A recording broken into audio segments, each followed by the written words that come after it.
ഈ ട്രാൻസ്ജെൻഡർ എന്ന് പറയുമ്പോഴേക്ക് ഈ എഴുതിയ ആളടക്കം ഒരു തെറ്റിദ്ധാരണയിലുണ്ട് എന്നാണ് തോന്നുന്നത്. ഈ ഹുൻസ എന്ന പേരിൽ അറിയപ്പെടുന്ന നപുംസുകം, അതായത് ജന്മന ഈ ലൈംഗിക ഭാഗത്തൊരു വൈകൃതമുള്ള ടീം, അതല്ല ട്രാൻസ്ജെൻഡർ. ഞാൻ നേരത്തെ പറഞ്ഞ LGBT, ഈ ടി ആണ് ട്രാൻസ്ജെൻഡർ. അത് കഴിഞ്ഞിട്ട് QIA, ഈ I ഇന്റർസെക്സൽ, അതാണ് ഈ പറയുന്ന ഹുൻസ. അത് ഉസ്താദന്മാരുടെ എല്ലാവരും പ്രത്യേകം മനസ്സിലാക്കണം. ട്രാൻസ്ജെൻഡർ എന്ന് പറഞ്ഞാൽ ആണായി ജനിച്ച് ആണായി വളർന്ന് ഇടയ്ക്ക് വെച്ച് പെണ്ണാണെന്ന് തോന്നിയിട്ട് കൃത്രിമ മാർഗത്തിൽ ലൈംഗിക ഭാഗങ്ങളൊക്കെ മുറിച്ച് 12-13 സർജറി നടത്തണം. 40 ലക്ഷത്തിൽ ചില്ലാൻ രൂപ ചെലവ് വരും.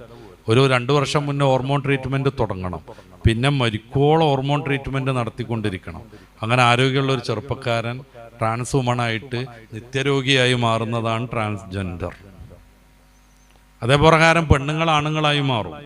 ഒരിക്കലും 100% ഒരു പെണ്ണിന് ആണാവാനോ ഒരാണിന് പെണ്ണാവാനോ പറ്റൂല. കാരണം പിതാവിൻ്റെ Y ക്രോമോസോമും മാതാവിൻ്റെ X ക്രോമോസോമും ചേരുമ്പോഴാണ് ആൺകുട്ടി ജനിക്കുക. ഓരോ കോശവും ആണായിരിക്കും. നേരെ മറിച്ച് പിതാവിൻ്റെ Xും മാതാവിൻ്റെ Xും ചേരുമ്പോഴാണ് പെൺകുട്ടി ജനിക്കുക. ആ പെൺകുട്ടിയുടെ ഓരോ കോശവും പെണ്ണായിരിക്കും. അപ്പോൾ പ്രകടമായി കാണുന്ന ലൈംഗിക ഭാഗങ്ങൾ, സെക്സ് എന്ന് പറയുന്ന ആ സാധനം, നമ്മുടെ ഈ ഡിസ്ചാർജിനുള്ള ഓർഗൻസ്, മൂത്രയിക്കാനും വിസർജനം നടത്താനുള്ള സാധനങ്ങൾ, ഇത് കട്ട് ചെയ്തിട്ടോ അല്ലെങ്കിൽ വേറൊന്ന് തുന്നിപ്പിടിപ്പിച്ചതുകൊണ്ടോ, അതേപ്രകാരം പെൺകുട്ടി സ്തനം മുറിച്ചിട്ടതുകൊണ്ടോ, ആണ് സിൽക്കനും മറ്റൊക്കെ കുത്തിവെച്ചിട്ട് സ്തനഭാഗം വളർത്തിക്കൊണ്ടുവന്നുകൊണ്ടോ ഒരിക്കലും പെണ്ണാണാവൂല, ആണ് പെണ്ണാവൂല. ഈ പരിപാടി പറ്റൂല എന്ന് ഇസ്ലാം പറയണത്. അത് ചെയ്ത് ജീവിച്ചൊരാള് തെറ്റ് ചെയ്ത് ജീവിക്കുന്നു. അയാൾ മരിച്ചാൽ സാധാരണ തെറ്റ് ചെയ്ത ആളുകൾക്കൊക്കെ ഉണ്ടാവുന്നത് പോലെ വിചാരണ ഉണ്ടാവും. ഞാൻ അത് കേട്ടെ. സാധാരണ തെറ്റ് ചെയ്ത് മരിച്ച ഒരാൾക്ക് ഉണ്ടാവുന്ന വിചാരണ അയാൾക്കും ഉണ്ടാവും. നേരെ മറിച്ച് നേരത്തെ പറഞ്ഞ ഹുൻസ, ജനിക്കുമ്പോൾ തന്നെ 2 ലിംഗം ഉണ്ടാവും, അല്ലെങ്കിൽ ലിംഗം ഉണ്ടാവില്ല. ആ ഭാഗത്ത് ഡിസ്ചാർജിനുള്ളൊരു ഒരു എന്താണ് പറയാ, ദ്വാരം മാത്രം ഉണ്ടാവും. ഇതാണ് ഹുൻസ എന്ന് പറയുന്ന സാധനം. അത് ട്രാൻസ്ജെൻഡർ അല്ല, ഹിജഡ എന്ന് പറയുന്ന സാധനമാണ്. അതിന് നമ്മുടെ ഇംഗ്ലീഷിൽ ഇന്റർസെക്സ് എന്നാണ് പറയാം. ഇത് സാധാരണ ഒന്നുകിൽ ആണാണ് അല്ലെങ്കിൽ പെണ്ണാണ്. അതെങ്ങനെ തീരുമാനിക്കുക? ഫിഖ്ഹിലൊക്കെ വ്യക്തമായ രീതിയിലുണ്ട്. 2 ലിംഗം ഉള്ളതിൽ ഏതാണ് കൂടുതൽ പ്രവർത്തനക്ഷമം, അതായിട്ടാണ് അവരെ പരിഗണിക്കുക. മറ്റേ ലിംഗം ശരീരത്തിന് കേടൊന്നും വരാത്ത വിധാണെങ്കിൽ അത് കട്ട് ചെയ്ത് ഒരു സർജനെ കൊണ്ട് കട്ട് ചെയ്ത് മാറ്റിയാൽ പൂർണ്ണമായ പുരുഷനോ പൂർണ്ണമായ സ്ത്രീയോ ആയി മാറും. അതെങ്ങനെ പ്രവർത്തനക്ഷമത തീരുമാനിക്കുക? അതിനും കുറേ മാർഗങ്ങളുണ്ട്. മൂത്രം ഒഴിക്കണത് ഏതിലൂടെയാണ് നോക്കണം. 2ലൂടെയും മൂത്രം വരുന്നുണ്ടെങ്കിൽ സ്റ്റാർട്ടിങ് ഏതിലൂടെ നോക്കണം. അപ്പൊ സ്റ്റാർട്ടിങ്ങിലൂടെ വരുന്നതായിരിക്കും അവരുടെ സെക്സ്. മറ്റേത് അപ്പുറത്ത് ഇപ്പോൾ ഒരു ഓട്ടുണ്ടായാൽ തന്നെ അതിലൂടെ കുറച്ച് മൂത്രം വരും പോലെ കൃത്രിമമായി വരുന്നതാണ്. അപ്പൊ ആ ഭാഗം അടക്കണം, മറ്റേത് ഉഷാറാവും. അപ്പോ 2ലും ഒരേപോലെ സ്റ്റാർട്ടിങ് എന്നുണ്ടെങ്കിൽ ഏതാണ് അവസാനം നിൽക്കുന്നത് നോക്കും. 2ലും നിൽക്കുന്നത് ഒരേ പ്രകാരമാണെന്നുണ്ടെങ്കിലാണ് ഹുൻസൽ മുഷ്കിൽ, സംശയാസ്പദമായ ഹുൻസ എന്ന പേരിൽ വരിക. അവരെ പിന്നെ അവരുടെ ഏകദേശം ലൈംഗിക പക്വതൊക്കെ വന്നിട്ട് അവർക്ക് ഏത് ലിംഗത്തോടാണോ ലൈംഗിക ചായ്വ് എന്നുള്ളത് നോക്കണം. അവർ ആൺകുട്ടിയോടൊക്കെയാണ് നല്ല ചായ്വെങ്കിൽ ഈ സാധനം പെണ്ണാന്ന് മനസ്സിലാവും. അല്ല, ഒരു പെൺകുട്ടിയെ കാണുമ്പോഴാണ് ഇങ്ങനത്തെ ഒരു ഹുൻസക്ക് ലൈംഗികമായ ഉത്തേജനം വരുന്നതെങ്കിൽ ആള് ആണാന്ന് മനസ്സിലാക്കപ്പെടും. ഒന്നുകിൽ ആണാണ് അല്ലെങ്കിൽ പെണ്ണാണ്. അവർക്ക് സാധാരണ നമ്മളൊക്കെ ജീവിക്കണ അതേ ജീവിതമാണ്. വളരെ അപൂർവമായിട്ട് മാത്രമാണ് അങ്ങനത്തെ ജന്മങ്ങൾ ഉണ്ടാകുക. അവരെ സർജറി നടത്താൻ ഇസ്ലാം അനുവദിക്കുകയും ചെയ്യും. അപ്പൊ എന്താ ട്രാൻസ്ജെൻഡറിനെ സർജറി നടത്താത്തത്? അവിടെ പ്രശ്നം മെന്റലി പ്രോബ്ലമാണ്, ഇവിടെ പ്രശ്നം ബയോളജിക്കൽ പ്രോബ്ലമാണ്. ബയോളജിക്കൽ പ്രശ്നം എന്ന് പറഞ്ഞാൽ അവർക്ക് ഫിസിക്കലി ഉള്ളൊരു പ്രശ്നമാണ്. ഇപ്പൊ കാലിൽ മുള്ളു കയറിയിട്ടുണ്ടെങ്കിൽ സർജറി നടത്തും. നേരെ മറിച്ച് മാനസിക രോഗം പിടിച്ച സർജറി നടത്തൂല, അതിന് വേറെ ട്രീറ്റ്മെന്റാണ്. അപ്പൊ ട്രാൻസ്ജെൻഡറിന് വെറും തോന്നലാണ് ഞാൻ ആണാണ് എന്നുള്ളത്. ഈ വറക്കപ്പുറത്തുള്ള ഒരു പെൺകുട്ടിക്ക് സിനിമ ഒക്കെ കണ്ടിട്ട് തോന്നുകയാണ് ഞാൻ ആണാണ്. പിന്നെ അവര് അതിനുള്ള പരിപാടിയായിട്ട് മുന്നോട്ട് പോകുമ്പോൾ മോളെ നീ ആണല്ല നീ പെണ്ണാന്ന് ബോധ്യപ്പെടുത്തുകയാണ് വേണ്ടത്. അതിന് ചിലപ്പോൾ സൈക്കോളജി നല്ല സൈക്കാട്രിസ്റ്റിനെ കാണിക്കേണ്ടി വരും, ചിലപ്പോൾ മെഡിസിൻ യൂസ് ചെയ്യേണ്ടി വരും. അല്ല, എൻ്റെ ഇഷ്ടത്തിന് നടന്നോ ഈ ഞാനായിക്കോന്ന് പറഞ്ഞാൽ കുറച്ച് കഴിഞ്ഞിട്ട് അവൾക്ക് പിന്നെയും പെണ്ണാൻ വിചാരിച്ചാൽ എന്താ ചെയ്യാം? ഇത് മനസ്സിന്റെ തോന്നലല്ലേ?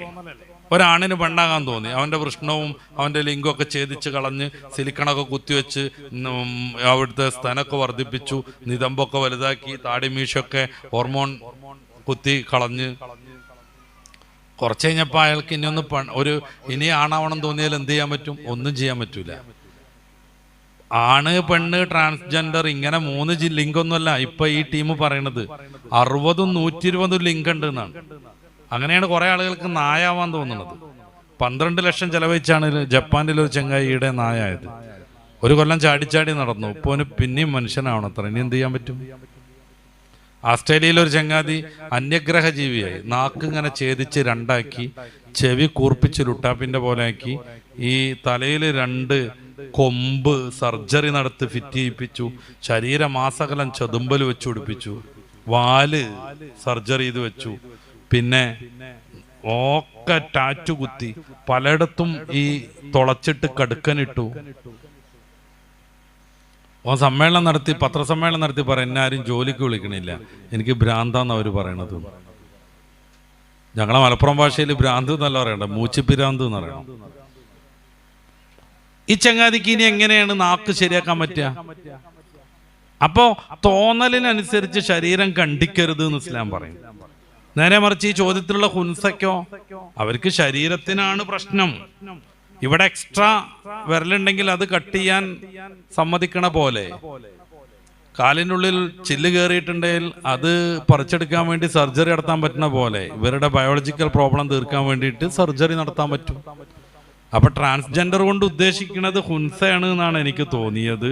ഹുൻസയാണെങ്കിൽ സാധാരണ മനുഷ്യനാണ്, ഒന്നുകിൽ ആണാണ് പെണ്ണാണ്, നമുക്കൊക്കെ ഉണ്ടാകുന്ന പോലെ പരലോകത്ത് വിചാരണ ഉണ്ടാവും.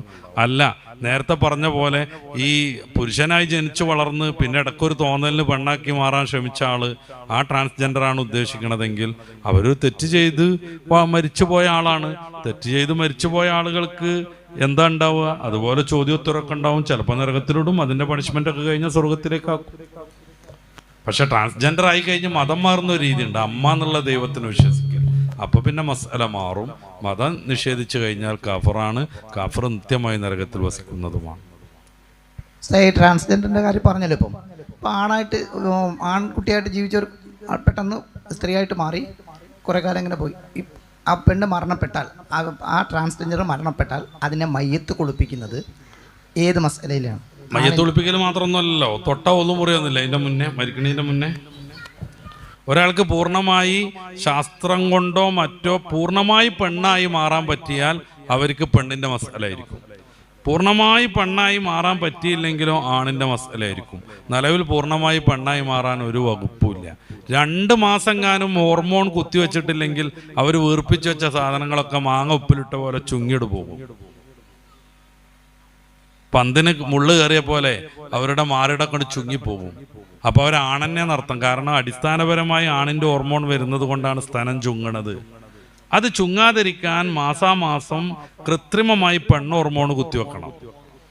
പൂർണ്ണമായി ഒരാൾക്ക് ആണാവാൻ പറ്റുമെങ്കിൽ പിന്നെ ആണിന്റെ മസലയാണ്. ഓനെ തൊട്ട ഒതുമുറിയില്ല, ഓനെ കുളിപ്പിക്കേണ്ടത് ആണുങ്ങളാണ്. പൂർണ്ണമായി പെണ്ണാവാൻ പറ്റിയാൽ പെണ്ണിന്റെ മസലയാണ്. അവളെ അതുവരെ ആണായിരുന്നെങ്കിൽ പോലും അവളെപ്പോൾ തൊട്ട ഒതുമുറിയും. പക്ഷെ ശാസ്ത്രീയമായിട്ട് പൂർണ്ണമായിട്ട് ആണോ പെണ്ണാവാനൊന്നും പറ്റൂല. പിന്നെ എങ്ങനെയാണ്? ഒരൗലിയ കറാമത്തോണ്ടാക്കി സങ്കല്പിച്ചോളൂ. ഒരൗലിയ കറാമത്തോണ്ട് ഒരു മയമീനെ നേരെ ഭാഗത്തും നോക്കി ഫുള്ളി മാറി. ഇപ്പൊ ഈ ട്രാൻസ്ജെൻഡർ പെണ്ണായി എന്നൊക്കെ പറഞ്ഞു നടക്കുന്ന സാധനങ്ങളില്ലേ, ഓലെ പെൻഡുലം പോയി തന്നെ ഉള്ളൂ. പ്രസവിക്കാൻ പറ്റുമോ? ഇല്ല. നേരാവണ്ണം സെക്സ് പറ്റുമോ? ഇല്ല. ഗർഭാശയുണ്ടോ? ഇല്ല. ഹയല് വരുമോ? ഇല്ല. ഹയതിന്റെ കൃത്യം 14 ദിവസമാണ് ഓവുലേഷൻ ഉണ്ടാകുക, അണ്ടവിസർജന, അതുണ്ടോ? ഇല്ല. പിന്നെ കോലത്തിൽ ഇങ്ങനെ കുലുക്കി നടക്കാനുള്ള 2 സാധനം ഉണ്ടാക്കി, അതുകൊണ്ട് അങ്ങനെ പെണ്ണാവോ?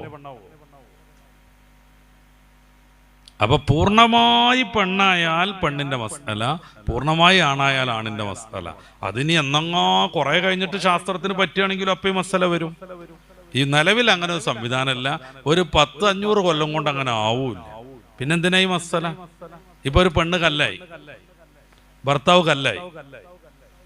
ഇപ്പൊ ഒരു ദമ്പതികൾ, ഒരു ഫാത്തിമ മുഹമ്മദ് ദമ്പതിയിലെ ഭർത്താവ് ആവുന്ന മുഹമ്മദ് നേരാമണ്ണം ശിലയായി അങ്ങോട്ട് മാറി.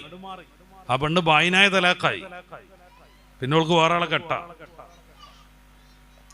ഈ മസലയാണ് ഇവിടെയും വരിക. 100% ഒരാൾ പെണ്ണായി, എന്നാ പിന്നെ പെണ്ണിനെ തൊട്ടാൽ പോലെ ഒന്നും മുറിയും. അവളെ കഴുകേണ്ടതും കുളിപ്പിക്കേണ്ടതും ഒക്കെ പെണ്ണ് തന്നെയാണ്.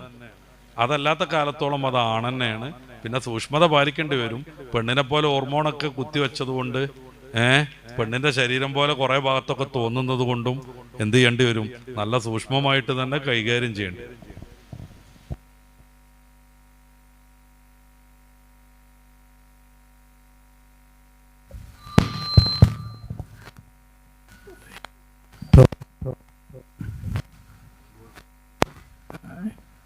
പ്രവാചകന്മാരിൽ അള്ളാഹു ഇസ്മത്ത് എന്ന് പറഞ്ഞൊരു പദവി അവർക്ക് കൊടുത്തിട്ടുണ്ടെന്ന്. പ്രവാചകന്മാർക്ക് അള്ളാഹു ഇസ്മത്ത് എന്നുള്ള പദവി കൊച്ചിലെ തന്നെ അവരിൽ തെറ്റുകളൊന്നും സംഭവിക്കാത്ത രൂപത്തിൽ അള്ളാഹു അവരെ സംരക്ഷിച്ച് പോരുന്നു എന്ന് പറയും. അത് പിന്നെ ഈ സാധാരണ ജനങ്ങൾ തെറ്റ് ചെയ്യുമ്പോൾ അവരെ ശിക്ഷിക്കുന്നതിൽ പ്രത്യേക ഇതുണ്ടോ? അതെന്തിനാന്ന് വെച്ച് കഴിഞ്ഞാൽ തെറ്റ് ചെയ്യുന്ന ഒരാള് നല്ല കാര്യങ്ങൾ പറയുമ്പോൾ അത് സ്വീകരിക്കാൻ ആളുകൾക്ക് വൈമനസ്സുണ്ടാവും. അതുകൊണ്ടാണ് ഇപ്പോൾ സ്ഥിരമായി കളവ് നടത്തുന്ന ഒരാൾ കളവ് നടത്തല്ലടാന്ന് പറഞ്ഞാൽ അത് ആളുകൾക്ക് സ്വീകരിക്കാൻ കഴിയില്ല. അതില്ലാതിരിക്കാൻ വേണ്ടിയിട്ട് പ്രവാചകന്മാരെ തെറ്റിൽ നിന്ന് അള്ളാഹു സംരക്ഷിക്കും. കുറച്ചാളുകൾ അള്ളാഹു സ്വർഗത്തിലേക്ക് ഇടുന്ന് തീരുമാനിച്ചാൽ അള്ളാഹുവിൻ്റെ നീതി മാത്രമല്ലേ അത്. പ്രവാചകന്മാരാരും നരകത്ത് പോകില്ലല്ലോ, അത് ഉറപ്പന്നല്ലേ. പ്രവാചകന്മാരാരും നരകത്ത് പോകില്ല. അതുകൊണ്ട് തന്നെ അവർക്ക് പരീക്ഷണം കൂടുതലായിരിക്കും. കാരണം കൂടുതൽ നിയമത്ത് കിട്ടിയവർക്ക് കൂടുതൽ പരീക്ഷണം ഉണ്ടാവും. അതുകൊണ്ടാണ് റസൂലുള്ളാഹി സ്വല്ലല്ലാഹു അലൈഹി വസല്ലമ തങ്ങൾക്ക് തഹജ്ജുദ് വാജിബാവുന്നത്. നമുക്ക് സുന്നത്തല്ലേ ഉള്ളൂ.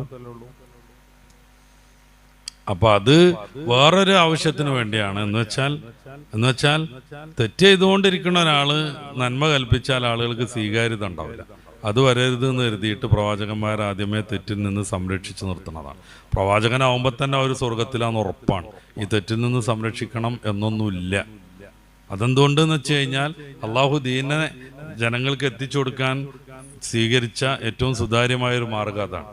നമുക്കൊക്കെ അപ്പോ തോന്നിപ്പിക്കാൻ അള്ളാഹ്ക്ക് പറ്റുമായിരുന്നു. എന്താ ചെയ്യേണ്ടത്? അപ്പം തോന്നുക. പക്ഷെ അതോടുകൂടെ നമ്മുടെ മനുഷ്യജീവിതം ഡിസോർഡറാവും. ഇപ്പം ഞാൻ ഉസ്താദിനെ കുത്തിക്കൊല്ലാണ്, എന്നോട് എന്തിനെ കൊന്നു വയ്ക്കുമ്പോൾ അള്ള എന്നെ തോന്നിപ്പിച്ചു പറഞ്ഞാൽ പോരെ.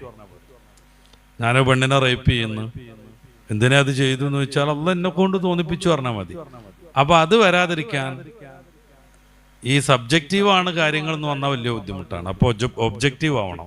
അതിന് നമ്മളിൽപ്പെട്ട പ്രവാചകനെ കൊണ്ടുവരിക, നിയമങ്ങളൊക്കെ പഠിപ്പിച്ചു തരിക, അതനുസരിച്ച് പോകുന്നവർക്ക് ഗുണം, അല്ലാത്തവർക്ക് തിന്മ.